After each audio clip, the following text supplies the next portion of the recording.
Well, good morning. It is Wednesday, July 14th, and we are gathered for today's devotion. It is entitled Image Bearer. What is the image of God?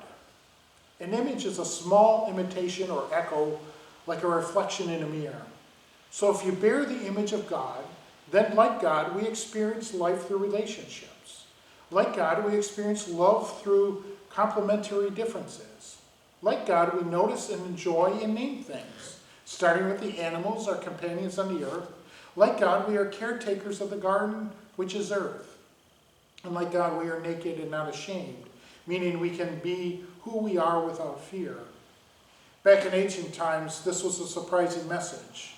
Yes, kings and other powerful men were seen as image bearers of God. After all, since they were powerful, rich, and sophisticated and civilized, they could reflect God's power and glory. But in Genesis, the term is applied to a couple of naked and uncivilized hunter-gatherers, a simple woman and man living in a garden with no pyramids or skyscrapers or economies or religion or technology or no inventions or even clothing to their credit. Centuries later, Jesus said something similar. The Creator loves every sparrow and every wild flower, and how much more precious is every person. No matter how small or frail or seemingly insignificant, every woman, every man, every child is good. Every person is, in every culture, has value. Every person bears the image of God.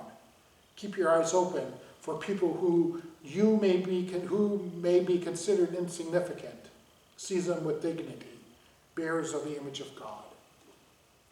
And so one of the things that I really don't like about our faith and about our religion as we've been taught is that we are all sinners.